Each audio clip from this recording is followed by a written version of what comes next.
الكره باش نقول لك الكره فيها شي حوايج صعيب انك تكهن فيها. كاين شي حوايج دابا يعني الكواري اللي كيخصهم يدخلوا ما دخلوش، وهذيك الكره اللي هي سهله حيت هذيك الكره ما قبضهاش. غنرجع للطوخيل انه للفرض كون قبض ذاك الكره المباراه سالت والطوخيل مزيان هو زاد امن الدفاع، ولكن كان ضغط رهيب ديال الريال. حتى شي حد ما قال كان الباير قابل انه يستقبل الهدف. شكون اللي كان مزيان؟ كان الحارس يخرجها من هنا ومن هنا. راه عرفتي الكره بيد وحده، هذيك الكره بيد وحده ما معنيتها.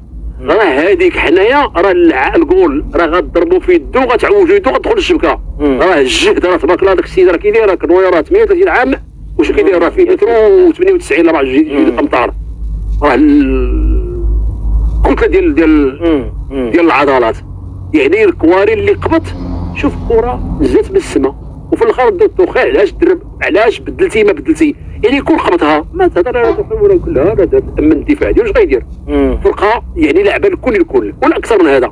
لي كونتر اللي داروا راه كان بامكانهم يسجلوا فيهم. كاين ما جاتش الكره بوحدها ولا ضيعوا فرص. ايوا وعاوتاني غنردوا اللي غيهضر على المدرب شي داك التحليل اللي تيجينا التحليل اللي ما عنده. لا كاين اللي كيقولوا هو مدرب ما عنده ما يقولوا خواف. لا ما بهذه العباره خواف. الرجل وصل عند المرمى 7 ديال المرات وصل المرمى راه كاين جاتو الكره الاخرين مشاو بثلاثه ما عرفوش ماشي ما عرفوش الكره هي هذه. ولكن في نهايه المطاف ندوز على المدرب ما دار حتى شي حاجه لعب عادي. والا غنقول شي دابا ما غنهضر بهذا المنطق بما ان كنت انا تماك كنت باير من غتربح حيت انا غنعرف خير من المدرب في ذاك اللحظه بالنسبه له صافي سالت المباراه سالات تيامنها. الاخر انشيلوتي وزار شي حاجه اللي هي خارقه للعاده تيشوف بانه خصو يعطي دم جديد للداتاك. خاصني ندخل سميتو خاصني ندخل كامافينغا دخل مورينيو خاصني ندخل الناس اللي هما سميتو دخل اللي عنده شنو اللي عندهم حس هجومي وامكانهم بحال مودريس يمكن له يراوغ ابراهيم دياس يمكن له يدير جوج كامافينغا تخفيف. قال له هادو عطاو نفس جديد معلوم اكيد ولكن مجبر على ماشي مجبر على ما كان هو اللي رابح غيدخل هذا راه يقلب لك عاوتاني طريقه اخرى باش يدخل لك شي مدافع اخر رحم الله ويدخل ما عرف.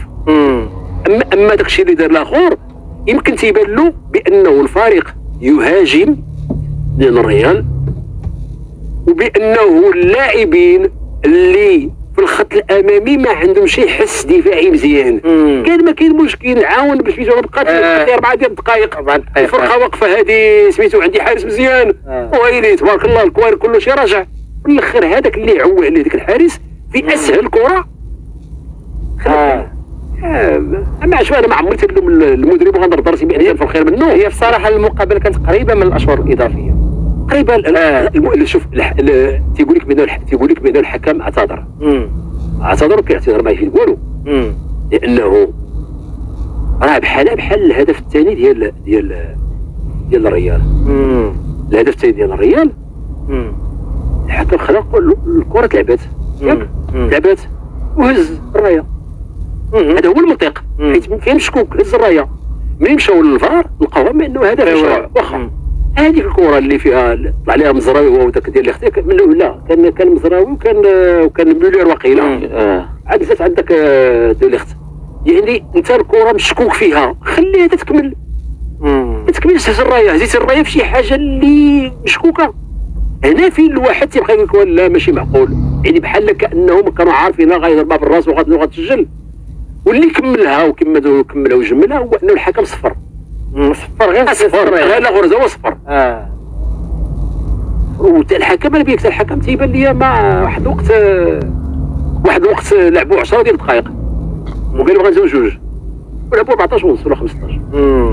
يعني حيت لما الحكم تيحس راسو بحال دار شي حاجه ماشي هذيك تيقلب على كيفاش ما عرف